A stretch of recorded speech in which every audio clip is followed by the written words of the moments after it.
Jason Chandler sat on the couch, looking at his phone. Not long ago, he received a disturbing call from Karen, his wife of nearly 10 years. Earlier that day, his PI told him she and her lover had just boarded a flight to Honolulu. He knew they planned to spend the week there, even though she told him something different. It was just the latest in a long line of lies and bad decisions on her part. He wondered to himself how he could have been so stupid and blind. For nearly 10 years, he had given everything to build a life with Karen, but that was all gone now. He took another sip of his coffee and sat back in his chair, closing his eyes. He thought about the last decade. He met Karen in college 13 years ago. They were both working for a business degree and were part of the same study group. That led to them dating. Eventually, they fell in love and married after graduation. He went to work for his father, who owned a chain of successful tire stores across the state. He had always worked for his dad, spending his summers in one of the many stores his father owned. Sometimes, he worked in the shop, replacing tires and brakes. Sometimes, he worked as a runner, driving tires and parts to some of the local shops. As a result, he learned a lot about the business. After college, his father talked him into working for him at the corporate headquarters in the accounting department. Over the years, Jason proved himself to be more than capable of handling whatever needed to be done and was now in charge of the accounting department, working directly for Mike Allen, the CFO, who was set to retire in a couple years. Jason knew that it was his father's dream to hand the company over to him when he retired, and he knew that when Mike retired, he would be promoted to take over his position. Karen, meanwhile, had taken a job as a realtor. After they married, she went to school and got her license to sell real estate. She was darn good at her job and made pretty good money, even during leaner years when the market wasn't doing very well. They had a good life, or so he thought. They scrimped and saved and were able to buy a nice house in the suburbs. They each drove a nice, fairly new car, and to all outside appearances, had a secure marriage. They didn't have any children, something which bothered him more than her. Right now, he thought that was something of a blessing in disguise. Early on, Karen said there was something wrong with her tubes, so she had them tied. He consoled her and suggested they look into adoption, but Karen dismissed the idea. Eventually, he accepted the notion that they would never have any children. But several things happened over the last year that made him think something was going on.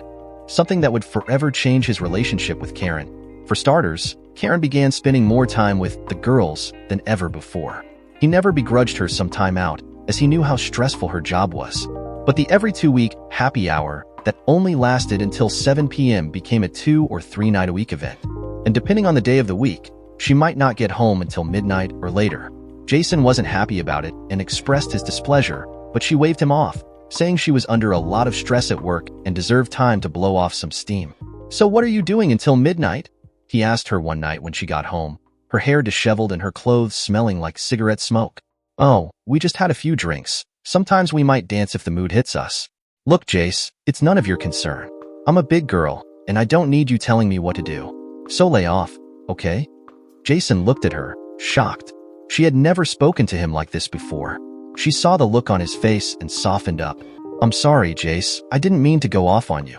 It's just that we're under a lot of pressure with the market the way it is.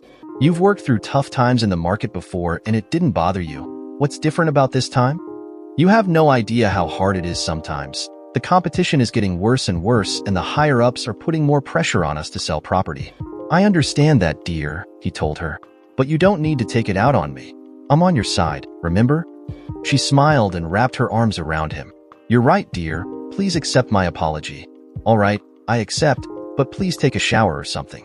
No offense, but you smell like an ashtray." "Sorry, there were a lot of people smoking at the club. I'll go take a shower." He laid down and was asleep by the time she made it to bed. The next few months saw other changes as well. The frequency of their sex dropped dramatically. Before this started, they used to make love 3 or 4 times a week. That dropped to twice a week and eventually fell off to about once every 2 weeks, if he was lucky. Even worse, her attitude toward him seemed to change. Before, she always asked about his work and took interest in his hobbies. Now, it seemed that she could care less what he had to say. Then there was the day he caught her in a blatant lie. One day, he decided to drop by her office to take her out to lunch. When he got there, however, he was told she was out showing some property. That night after Karen got home from whatever it was she was doing with the girls, he asked about her day. "I was in the office all day today. I had a lot of paperwork to catch up on, so I just grabbed a sandwich out of the vending machine." Jason was shocked. She just lied to him with a straight face. As far as he knew, this was the first time she had ever done that. He thought about pressing her on it, but chose not to. In her frame of mind, she would probably blow a gasket, and he was simply too tired to deal with that. He began to wonder, though, how many other times she had lied to him. Later that night, as they lay in bed, he rolled over and looked at her. She saw the concern on his face. "What's wrong, Jace?" she asked. "I'm concerned," he said. "About what?" "Us. I feel like we're drifting apart from each other. Do you still love me?" "Of course I do, honey," she said, putting an arm around him. "You know that, don't you?" "Honestly, I don't know. I can't remember the last time you told me. And it's been a while since we've had sex. It seems you're gone more than you're home." "I'm sorry. It's just the pressure from the job. I do love you. Please believe me. Can you start showing me a little more?" he asked. "Of course, baby," she said, kissing his face. They made love that night and Jason felt better, but he still had concerns. Things went back to normal for a month or so, but the same pattern began to emerge again. What the hell is going on? He asked himself for the umpteenth time. It started to become clear to him what was going on the day his longtime friend, Ron Green, called him, asking if he could get away for a bit. "Sure. I can meet you for a beer. What's going on?" "I really can't say over the phone, Jace, but it's important." "Okay, I'll meet you there at 5:30 if that works." They ended the call, and Jason met Ron at the bar that evening. Jason wasn't too worried about being late as Karen was almost always gone until 6 or 7 p.m., sometimes later. "Okay, bud," Jason said as they sipped their beer. "Spill it. What's going on?" "Jace, I saw your wife today while I was out doing my runs." "Yeah, she sells real estate. Probably out showing some property." "I'm sure, but I never knew selling real estate involved kissing and hand-holding." "What? Come on. You're pulling my leg." "I wish I was, buddy. I was going down Riverside Drive, and I saw your wife coming out of a house with some man. They were holding hands and then they kissed. I'm not talking about a smack on the cheek, either. He had his hands all over her hips at the same time." "That can't be. Are you sure you're talking about my Karen?" Ron pulled out his cell phone and showed Jason a picture. Sure enough, it was Karen, kissing a man who had his hands all over her backside. "Shit," Jason said quietly as he handed the phone back. "Can you email me that picture?" "Sure," Ron said, hitting some buttons on his phone. "So, what are you gonna do?" Jason shook his head. "I don't know, buddy. Things have been off for a while now, but I would never have thought she'd do something like this. A friend of mine is a private investigator. If you want, I can put you in touch with him." "Do that. I need to know what the hell is going on." They said their goodbyes and headed out the door. Karen was in the kitchen when he got home. This was something new, he thought to himself. "You're home early," he said, giving her a kiss. "I'm not complaining, by the way." She smiled and kissed him back. "Where were you?" she asked. "I was down having a beer with Ron. I wasn't expecting you home so early, so I figured, what the heck?" "Everything okay with your friend?" she asked. "Not really. He just learned that the wife of a friend of his is running around on her husband." "Oh. Yeah. He saw her kissing and holding hands with some guy earlier today." Jason thought he saw her flinch just a bit. "Well, maybe he's reading too much into it. I don't know. I'm just glad I don't have that problem." Again, he thought she seemed to flinch just a bit at that remark. "It would kill me if you ever did anything like that to me." "I'd never do anything like to you," she said, wrapping her arms around him. "I love you too much." "I'm glad to hear you say that," he told her, kissing her pretty face. "So, why are you home so early?" "Well, our annual company convention is coming up this weekend.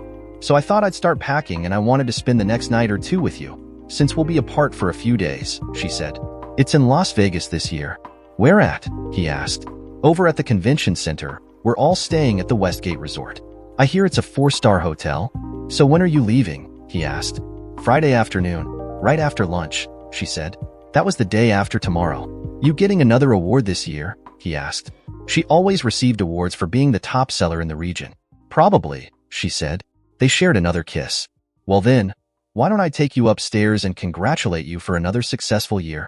She smiled and took him by the hand. "I thought you'd never ask," she said. They spent the evening making love, but Jason had other things on his mind.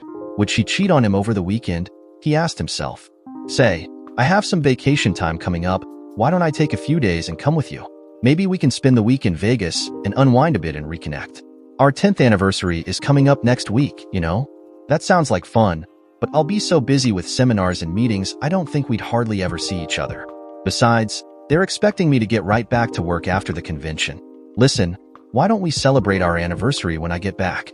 I'll make it up to you, I promise. Okay, I'm going to hold you to that. The next day, he contacted Ron and got the name and number of the private investigator. He arranged a meeting for that day and drove over before lunch.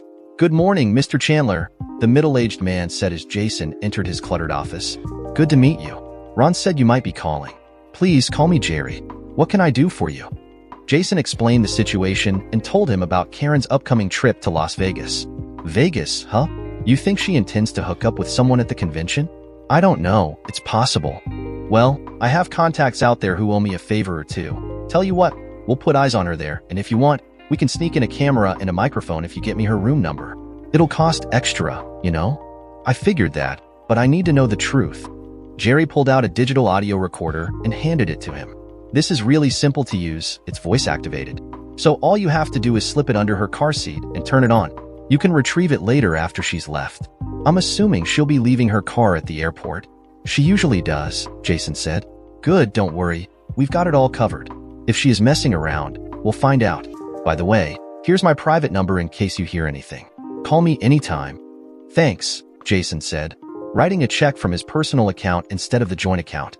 Both he and Karen had their own personal accounts, separate from the joint checking account which was used to pay the bills. They had each agreed on this years ago, promising to deposit no more than 10% of their net earnings. Until now, Jason had used his for clothes, incidentals, and presents for Karen. He had been saving for a cruise, but was now using it for something else. That night, Karen finished packing for her trip. Jason offered to carry her bags to the car, an offer she gladly accepted.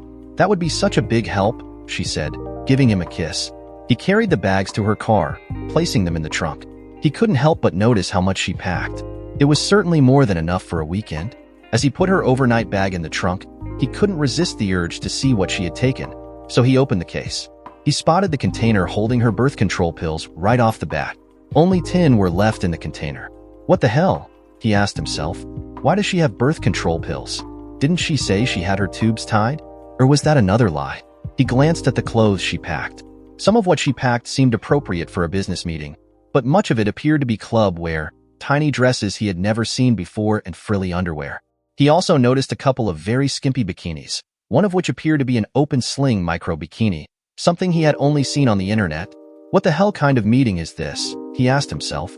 He pulled out his phone and took pictures. Opening her car door, he slipped the audio recorder under her seat and made sure it was turned on. Then he closed the car doors and made sure everything was locked up. They made love that night, perhaps, Jason thought, for the last time as husband and wife. Karen gave him her room number the next morning at breakfast and promised to call every night. I love you, she told him as she kissed him on the cheek. I love you too. He watched as she pulled out and drove off. When he got to work, he called Jerry and gave him her room number. Great, thanks. I'll get my guys on it right away. That afternoon, he got a call from Karen, letting him know she was at the airport and getting ready to take off. I'll call you when I get checked into my room, she said. I'd appreciate that, remember. I love you. I love you too, baby. I'll miss you. Sure you will. You lying bitch, he thought to himself sarcastically. I miss you too, he said instead. As he ended the call, he looked up to see his father standing in the door. Everything okay, son? You look like your dog just died. I don't know, Dad. His father came into the office and closed the door. Everything okay at home? You want to talk about it? His father asked. Jason knew better than to try to keep anything from his father, so he told him everything he knew so far. That doesn't sound too good, son. I never would have suspected her of cheating on you. Me neither, Dad, Jason said.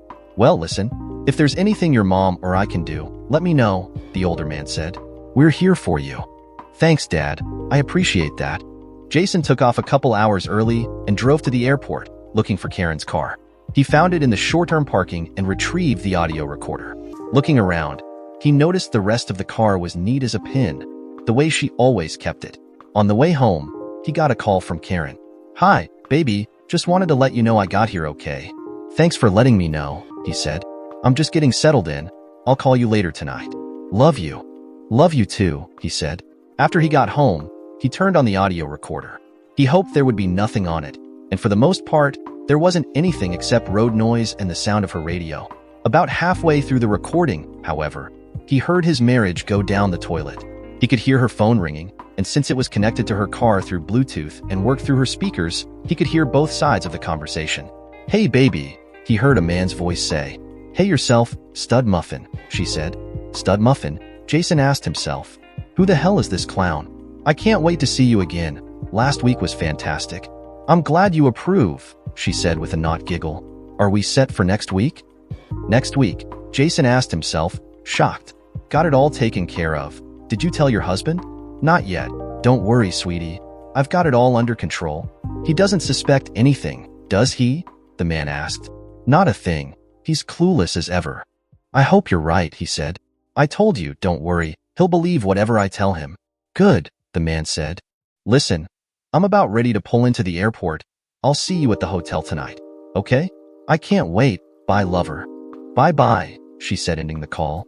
Jason stared at the recorder, not believing what he had just heard. He played it again, just to make sure he wasn't taking anything out of context. Not only was she cheating on him, she had something planned for next week, the week of their 10th anniversary, and it didn't include him. Damn, damn, damn, damn, he thought to himself. How long has this shit been going on? And who the hell was this pig she was screwing? He grabbed a beer from the refrigerator and sat at his desk, thinking over the last few months. Had he really been so clueless that he missed all the signs? He started wondering what else she might be hiding. Up until now, he had always respected her privacy and stayed out of her personal things. But that was now off the table. He knew she kept her home desk locked, but he also knew where she kept the key. He went to their bedroom and opened a small drawer in her jewelry box. Sure enough, there was the key to her desk, on a ring with a couple of other keys. He grabbed the ring and went into the bedroom they set up as her office. He opened the desk and started looking through her files. Ordinarily, he would never have done this, but he felt that she no longer deserved any consideration after her betrayal of their marriage vows. What he found shocked him to the core. It seemed that Karen had been lying to him throughout their entire marriage. He pulled out a folder she used for her banking records and was shocked to see how much she had socked away out of her pay. He knew how much she deposited in their joint account and was shocked to see that she had deposited much more than the agreed-upon 10% into her private account, which now had over $250,000. Looking through her purchases over the last few months, he saw that she had purchased a very expensive man's Rolex watch along with other gifts. No doubt, for her lover, since she had never given him anything that extravagant. She had also purchased a lot of expensive clothing online, including some racy stuff from Victoria's Secret. Of course, he hadn't seen any of this, but there was more, much more. He also found medical bills for a family planning clinic. Apparently, she was able to get pregnant twice in the last 2 years and had gone in for an abortion. Both times, she paid cash out of her own account. He wondered if one or both of the children she aborted was really his. He also saw that she had been paying for birth control pills for at least the last 4 years on a regular basis. Worse yet, he found a receipt for Plan B morning after pills. According to the date on the receipt, Karen had purchased them earlier this week, and there was more. Among her receipts was a fairly recent one for a hefty down payment on a condo in a fairly wealthy part of town. Was this to be her love nest? He wondered. Or was this part of her exit strategy from the marriage? There were also receipts for utilities and new furniture. He looked at the key ring he found earlier and wondered if one of them was a key to her condo. He intended to find out. He turned on her computer to see what he could glean from that. He knew she always wrote her passwords down and found a piece of paper taped to the bottom of her keyboard with a list of usernames and passwords written on it. He tried the first one and sure enough, the computer came right up. Opening her browser, he found a link to an online email program and went in. Sure enough, the email client came right up and showed her inbox. Apparently, she was so confident he would never snoop on her that she kept the username and password cached on the system. He began scanning her emails and was shocked at what he found. There were a number of emails too, and from someone named Greg Wilson. Almost all of the emails were explicit, with Greg commenting on how much he loved having sex with Karen. Her responses were pretty much the same. He noticed the emails went back almost an entire year, about the time he first noticed the changes in her. From what he could tell, their trysts initially took place in hotel rooms, but they later decided to meet up at home she was selling. He spotted an email dated about 6 months ago that partially answered one of his questions. Did you take care of that little problem? Greg asked. Yes, I went down and had the abortion today. Too bad you didn't keep it. You could have passed it off as Jason's. I couldn't do that. As far as he knows, I can't have any children. He would know it wasn't his. Jason thought back 6 months and realized that was about the time he first caught her lying. The bitch, he thought to himself. The lying, conniving, cheating bitch. He kept scanning through their emails. At one point, Greg suggested they have sex in Karen's marital bed, but she put her foot down on that. "I will not do that to Jason," she told him in one email. "Come on, the stupid cuck has no idea what's going on." "No," she wrote back. "I'm not going to do that. What if you had a place of your own? You could pay cash on a nice condo with the commissions you make, and your husband would never know the difference. You may be onto something there. I do have my own account and Jason never asks about it. Let me see what's available." That was 3 months ago. The receipt for the down payment was dated just over a month ago. "I got a condo," she told him in an email. "I just made the down payment, and I have new furniture coming in about a week. Jason doesn't know anything about it." "Excellent. We'll have to christen every room in the place." Jason sat back, shocked at this revelation. He continued looking through the emails. "So why do you stay with your husband? Why not just leave him and move into the condo?" "Believe it or not, I still have feelings for him. He may be a stodgy accountant for a chain of tire stores, but I like him, and he's good to me. I only got the condo so we'd have a place to hook up without having to risk being seen at a hotel. Besides, you're still married. Listen, babe, say the word and I'll dump Christy in a heartbeat. She's a royal pain in the bum anyway. We'll see what happens after the conference," she wrote back. "After the conference? What's happening after the conference?" he asked himself. Jason began printing her emails and copying the receipts he found when the phone rang. Karen's number came up on the display. "Hello," he said, answering the call. "It's me, babe. Are you all right? You sound out of sorts." "I've got a splitting headache," he said, not wanting to let her know he was onto her. "Well, I just wanted to let you know I'm settling down for the night. You take something for that headache and get some rest." "I love you and I miss you," she said. "Yeah, me too, goodbye." He ended the call, wondering if she noticed that he didn't specifically say he loved her or missed her. Truth is, he was close to punching a hole in the wall. He decided to find out who this Greg character was, so he began looking on the website for the company Karen worked for. Sure enough, he found him. Greg Wilson, the site said, is the regional manager for the real estate company Karen works for. In other words, she was screwing her boss. He printed the page out and put it with his stack of stuff. Unable to rest, he decided to see if he could get into her condo. He verified the address but wondered if she had a security system set up. He looked through her paperwork and found a series of numbers on the paperwork next to the word alarm. Of course, she would write it down, he thought to himself. She writes everything down. He closed down her computer and headed out, stopping in the garage to grab a pair of latex gloves. He didn't want to leave any evidence that he had been there. He found the complex easily and parked in her allotted spot. Walking to the door, he put the gloves on and tried one of the keys on the ring he found in her jewelry box. Sure enough, the door opened and he walked in. He saw the alarm system console on the wall next to the door and entered the code he found in her paperwork, then verified the alarm was off. After turning on some lights, he looked around the condo and was impressed with Karen's choice of furnishings. She always had good taste, he thought. Too bad she wasn't as loyal as she was color coordinated. Of course, there were no pictures that included him. He hadn't really expected any anyway. This was, after all, her love nest, her escape from their marriage. Walking into the kitchen, he noticed she even had a few dishes and some silverware. There wasn't much in the refrigerator, and the pantry seemed just as deserted. He was somewhat surprised to see the place was fully furnished, complete with tasteful portraits of flowers. There was even a large flat-screen television mounted to the wall. He walked into the master bedroom and noted that, too, was fully furnished, complete with long, lacy curtains over the windows that fell to the floor. She loved lacy curtains and had put them all over their house.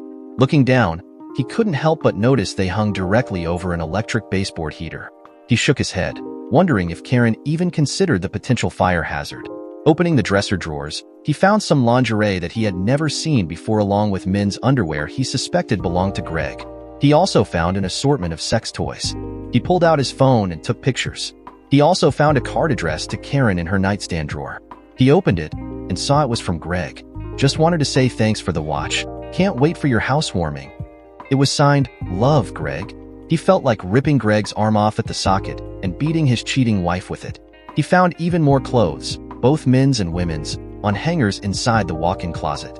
Inside the master bathroom, he couldn't help but spot the 2 toothbrushes hanging over the sink and the his and hers towels on the rack next to the shower. He pulled out his phone and took more pictures. The second bedroom only contained a small desk and a chair. A network cable laid on the desk, suggesting she used that for her laptop. A few pieces of mail, addressed to her, lay on the table. All of them were from utility companies. He took a picture of those, making sure her name and address could be clearly read in the photos. The windows here were also covered with long, lacy curtains that fell to the floor. As in the master bedroom, they, too, fell right in front of an electric baseboard heater. Looking around, he noticed a few other things that could be considered fire or safety hazards. For example, there were no smoke detectors in the bedrooms, and the one mounted in the kitchen ceiling looked very old. He wondered if it even had a battery in it. Making sure everything was just as it was when he entered, he turned off all the lights, reactivated the security system, and left, making sure the door was locked. He went back to his car and headed home, considering his options.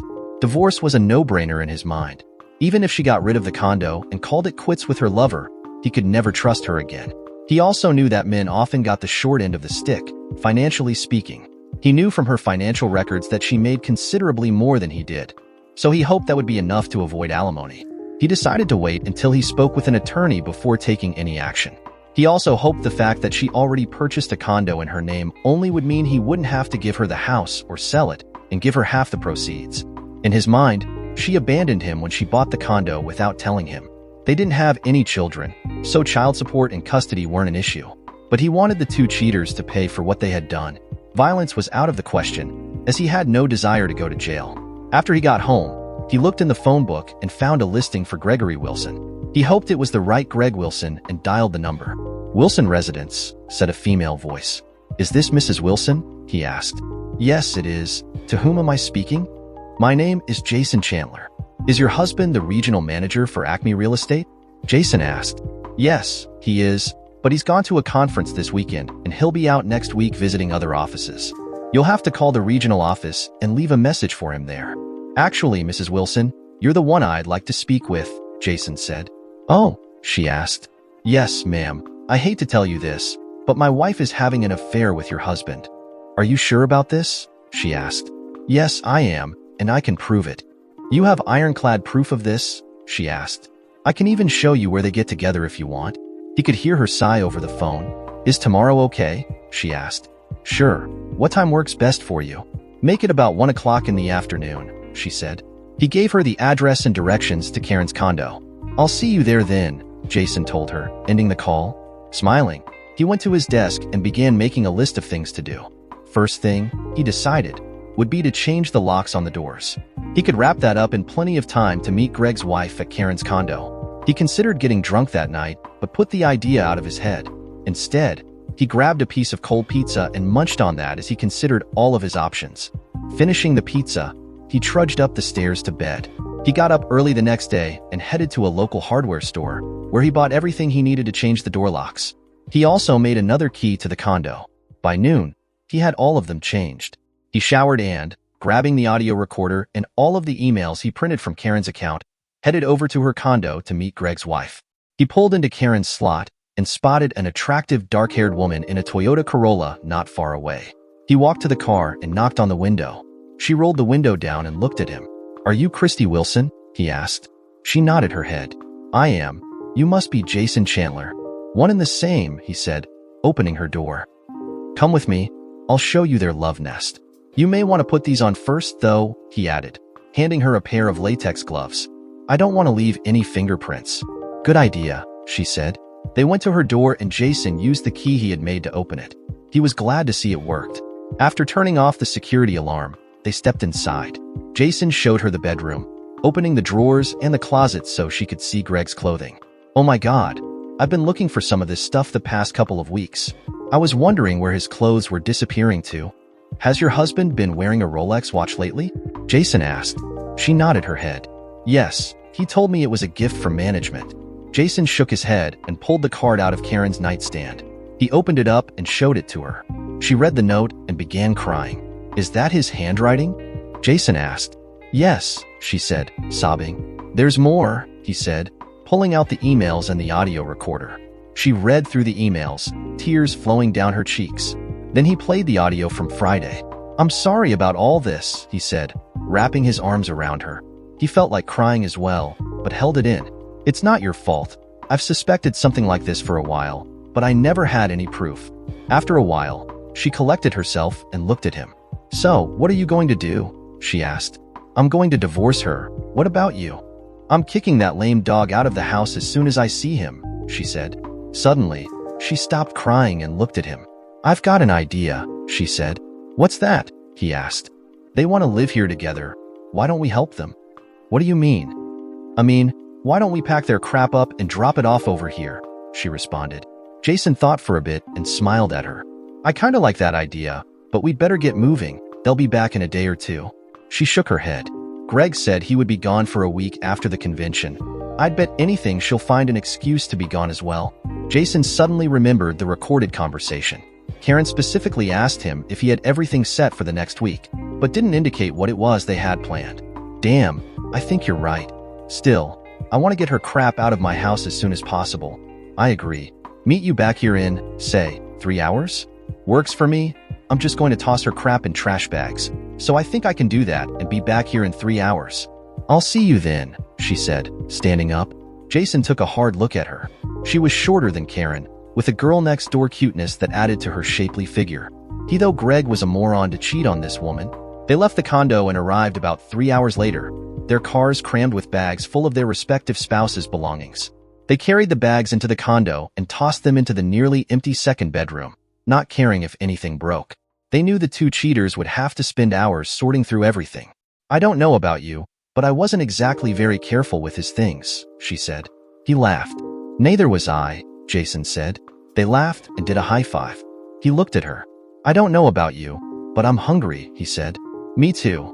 I could really go for a nice juicy hamburger. A big, thick cheeseburger sounds really good to me as well. I know just the place. Care to join me? My treat. Lead on, she said. He drove to the bar he and Ron liked to visit, and she followed. After they parked, Christy looked at the front of the building. A bar? She asked. Trust me, they make the best burgers here. You'll love it. Okay, I just hope you're not going to ply me with alcohol and take advantage of me. He laughed. As inviting as that sounds, I wouldn't do that to you, he said. Darn, she said, laughing. They went inside and ordered a beer and a burger with fries. As they ate, they swapped stories of their failing marriages. Her story was somewhat similar to his. She met him in college and they married shortly thereafter, except she wanted children and he didn't. He started working for Acme Real Estate and she got a job doing accounts receivable for a home improvement company. Are you a CPA? He asked. She shook her head. No, I never went quite that far, but I was hoping to do so someday, she said. He told her about his background and job. We're always on the lookout for a good person. Maybe if you can get me a resume, we can help each other out. I just may do that, Mr. Chandler, she said, taking a bite of her burger. Just then, his phone buzzed. He saw the number was Karen's phone, so he answered.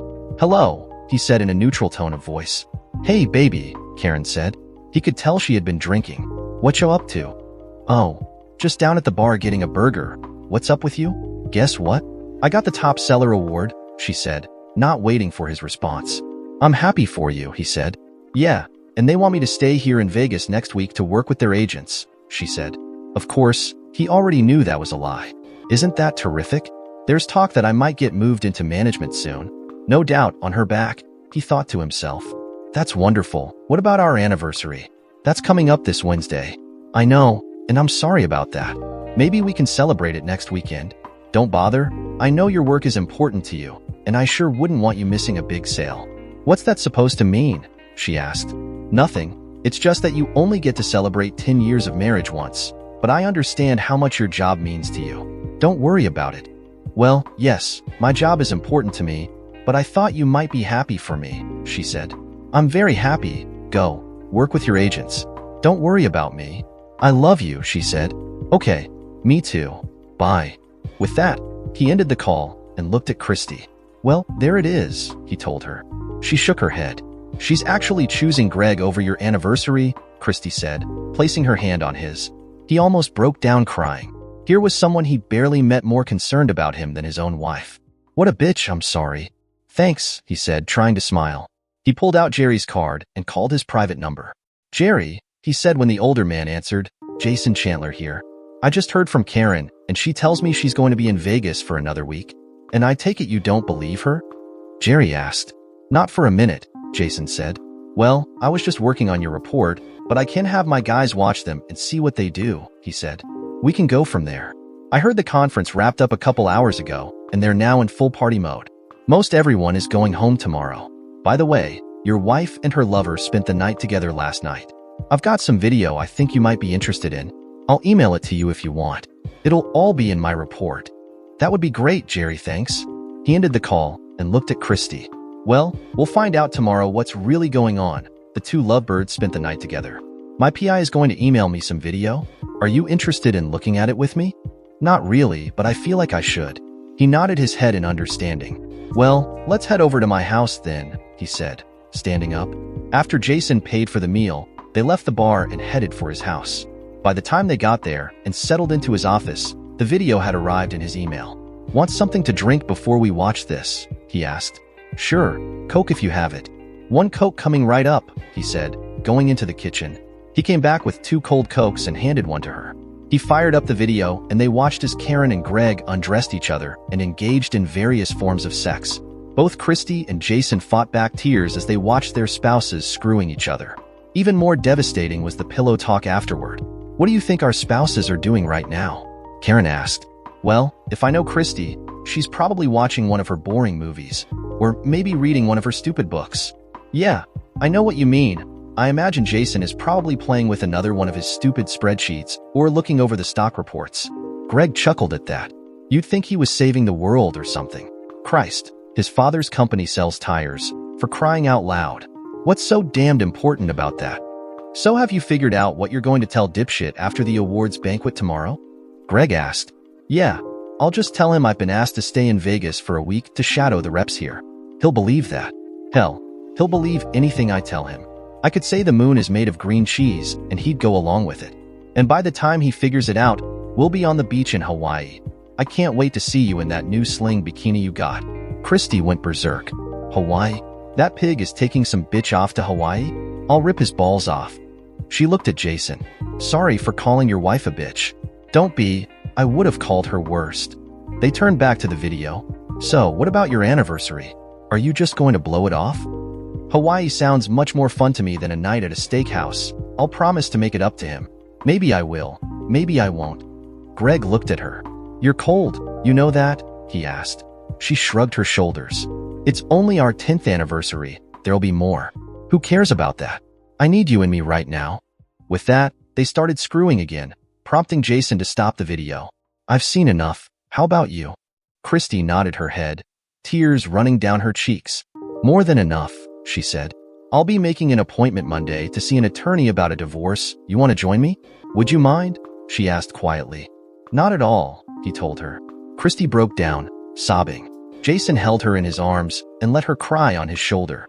He felt like crying as well, but decided to hold it in. He comforted her as much as he could while battling his own emotions. "Would you mind if I stayed here with you tonight? No sex, I just want to be held." "Of course you can stay. Stay the week if you want." "Thanks. I can't believe I gave that jerk all those years.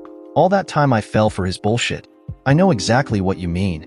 He led her upstairs to the master bedroom and found an old t-shirt that looked long enough for her to wear to bed.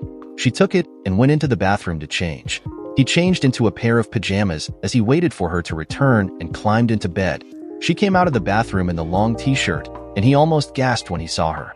He always thought Karen's legs looked good, but Christie's were the shapeliest he had ever seen. She smiled as she climbed under the covers. "What's the matter? Haven't you ever seen a woman's legs before?" "None that look as good as yours," Jason said. "Flattery will get you everywhere, sir," she teased. He wrapped an arm around her and held her close, taking in her scent. She put an arm over his chest and snuggled close to him. "You know you're the only woman besides my wife I've ever been in bed with in over 10 years, he asked. "And you're the only man I've been with besides my husband," she said. They looked into each other's faces for what seemed like an eternity. Then Christy leaned over and gave Jason a soft, sensual kiss on the lips. He responded, kissing her back with more passion than he knew was possible. He realized what could happen and backed off. He didn't want to do to Karen what she was doing to him. Apparently, Christy felt the same way and put her head on his shoulders, not saying a word. They fell asleep that way and woke up the next morning spooning each other. "Good morning, sleepyhead. You don't need to move on my account," she added as he got up to use the bathroom. "Good morning, beautiful. I'll be right back." He went into the bathroom. By the time he came out, Christy had helped herself to the kitchen and was making them each a helping of bacon and eggs. Looking at the clock on the wall, he saw it was 8:30 a.m. His attention turned back to Christy. He loved watching her cook wearing his old t-shirt and was reminded for a moment of happier times when Karen made breakfast for them every morning. "Damn, that smells good," he said. "I hope you don't mind me helping myself to your kitchen," she said. "Not at all. I can't remember the last time someone made me breakfast." "Karen never cooked for you?" she asked. "At first, she did, but she quit making breakfast a long time ago. Said it took up too much time, and she had to make herself presentable for her clients." "Bitch," Christy muttered. "I agree," he said. He took in the smell of the bacon as she placed a large plate in front of him. He devoured his food like a man who hadn't eaten in a month. "Damn, that was good. You cook like this every morning?" "Whenever I can," she said. Jason's phone buzzed. Looking at the screen, he saw Jerry's name and number, so he answered. "Good morning, Jerry. Working on Sundays now?" Jerry laughed. "More often than I care to. I just wanted to let you know that your wife and her lover boarded their flight in Las Vegas just before 6 o'clock this morning. They had a 40-minute layover at LAX, and the plane took off from there about an hour ago. They'll be landing in Honolulu in about 5 hours or so. I have the flight information if you want it." "I do," Jason said. "They're on American Airlines Flight 31. I have someone in Honolulu ready to pick up their trail when they get there." "Thanks, Jerry," Jason said, writing down the information. He ended the call and looked back at Christy. "Well," he said, "it's on. They're on their way to Hawaii." Karen sat back in her seat after the plane took off. Glancing out the window, she watched as the plane headed out over the Pacific Ocean. "This is it," she thought to herself. Looking to her left, she saw Greg was already sound asleep in the seat next to hers. She closed her eyes for a moment and thought about the last 10 years. For a moment, she felt a pang of guilt at what she was doing to her husband who foolishly trusted her. Deep down, she knew that this was just the latest in a series of bad decisions on her part. But, she rationalized, she owed this to herself. Eventually, she thought, this will end with Jason none the wiser. Her marriage would go on, and they would ultimately retire and grow old together. Her first bad decision was telling Jason she couldn't get pregnant. The truth was, she could, but she just didn't want to get tied down with babies. The idea of motherhood might appeal to some, but not to her. So, she told Jason that a medical complication forced her to have her tubes tied. He bought her explanation and eventually accepted it. But she had problems with the IUD and was forced to quit using it. The pelvic pain and the headaches finally became too much for her to endure, so she decided to use standard birth control pills instead. She also started using the calendar rhythm method and avoided having sex during her more fertile days. It worked most of the time, but she did end up pregnant twice. The first time was with her husband, fearful of what his reaction would be to her pregnancy, which would unmask her first lie. And her own desire to remain childless, she discreetly sought an abortion, paying for it with her own money. Thankfully, they had agreed early on to have personal accounts along with a joint account. They had initially agreed to deposit 10% of their net pay, but she fudged a lot. She could pay for the abortion out of her own money and Jason would remain in the dark. The second pregnancy was with Greg about 6 months ago. She told her lover about it and made the decision to get another abortion, again paying for it out of her own account. Hopefully, she thought, Jason would never find out about it. And then there were her affairs. She remained faithful to her husband for the first 7 years of their marriage, but that changed one day while she was out with a client who just happened to be very good-looking and also very rich. It was a spur-of-the-moment decision, but one she never really regretted. They made mad, passionate love in the master bedroom of the large house she was showing, and he showed his appreciation by buying the house on the spot. She didn't do that very often, maybe about 10 times over the course of the next year and a half, but she learned later that others had done the same thing. Sure, she felt a bit guilty, but, she decided, what the hell? If the other girls can do it and get away with it, so could she. In her mind, it didn't affect Jason any. She never stopped loving him, and what he didn't know wouldn't hurt him. Then she met Greg and things changed. He was everything her husband wasn't. Jason liked to analyze everything before making a decision, where Greg was spontaneous and made spur-of-the-moment decisions. Jason's life and career had been decided long ago. He had worked for his father all his life and still did. Soon, he would become the CFO of his father's tire company, and one day, he would take over as president and CEO. Greg, on the other hand, didn't know where he would be in 5 years and took things one day at a time. While Jason thought about the future, Greg lived for the moment. They were also quite different in bed. While Jason made love to her and focused on her pleasure, Greg simply took her and drilled her. At first, They met at motels and hotels around town or at a house they had listed for sale, but she became concerned that someone might spot them and alert either Jason or Greg's wife, Christy. Then there was the night that Jason expressed concern that they were drifting apart. She got scared and cooled it with Greg for a while. She focused all her love on her husband, but that didn't last too long. Greg wanted to start back up, but she was afraid that Jason might learn about them. She had to come up with an answer, so she decided to buy her own condo. That way, she would have a special place for her and Greg. He wanted to screw her in the bed she shared with her husband, but she shot that down. Even though she considered Jason to be something of a stick in the mud, she still had some feelings for him. It also helped that her and Jason decided long ago to file separate tax returns. She could easily keep the condo from him while getting the tax benefits. It was a win-win all around, or at least, that's what she told herself. All of that led to this, her latest decision to spend a week in Hawaii with Greg.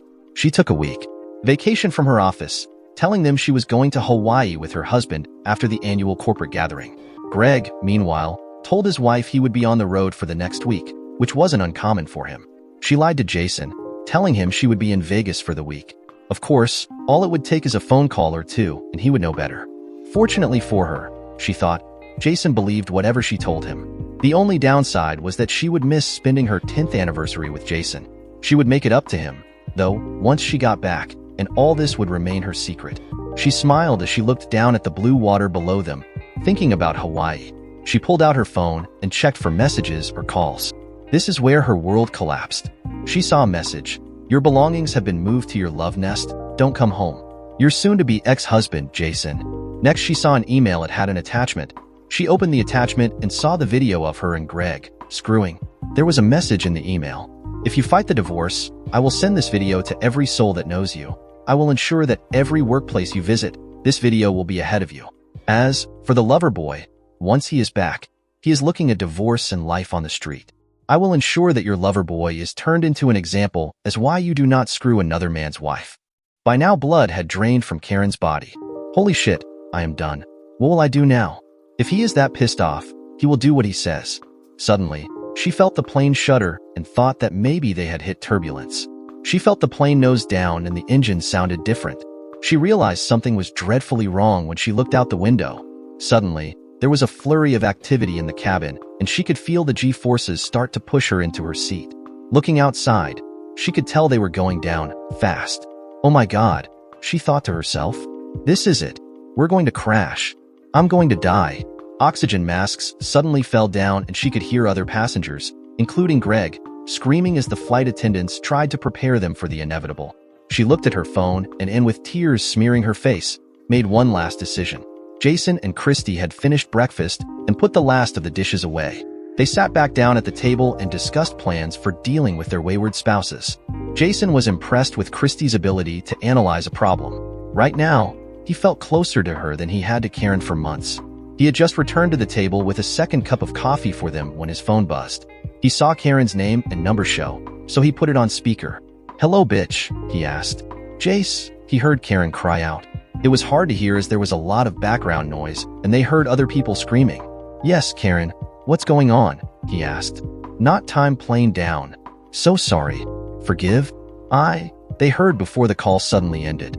Jason and Christy looked at each other, shocked. He tried calling Karen back, but it went straight to voicemail. He looked at Christy. "Try calling Greg," he told her. She ran into the front room and grabbed her phone from her purse. As he watched, she tried calling, but shook her head. "It went straight to voicemail," she said. He went into his home office and fired up his computer. After it came up, he did a search and found a contact number for the airline. He called and got the runaround, but was finally able to talk to someone who confirmed they were investigating reports the plane had gone down. He left his name and number, along with Karen's and Greg's information, and was told someone would contact him. He also left Christy's information so they could contact her. He did a quick Google search, but nothing showed up. He figured it would take at least an hour before any news showed up. They went into the front room and turned on the television, wondering if anything had been reported. Jason went from channel to channel, but nothing was being reported. He looked at his phone and thought about the events leading up to this moment. Finally, one of the news networks reported that an American Airlines flight to Honolulu had crashed in the Pacific, but there were no details. "Oh, God," Christy said, her hand over her mouth. Jason held her and silently prayed that Karen was still alive. He hated what she did to their marriage, but he didn't want her dead. An hour later, his phone rang. He turned down the television and answered. "Mr. Chandler?" a woman asked. "This is he said. "I just wanted to reach out and confirm that your wife's flight has crashed," she said. "I don't have any more information for you at this time, but we'll contact you just as soon as we have more information." "Thank you," Jason said, ending the call. He and Christy shared a hug and shed a few tears. A few minutes later, Christy's phone rang and she was given the same information. Sometime later, his father called. This was not unusual, as his parents often reached to him whenever they heard something like this on the news. "Hey, Jace," his father said. "Hey, Dad, how's things going?" he asked. "Just got back from church. Did you see the news about that crash?" his father asked. "Yeah, I did," Jason said. "That's terrible," his father said. "By the way, how's Karen? Isn't she on her way back from Vegas?" "She's not doing too well right now, Dad. She was on that airplane that crashed." "What?" his father asked, shocked. "What was she doing going to Hawaii without you?" "She was with her boyfriend," Jason said. "Oh my God," the elder man said. "I'm so sorry to hear that, son. Listen, you take the week off and take care of things. I'll let Mike know. If there's anything we can do, just call, okay?"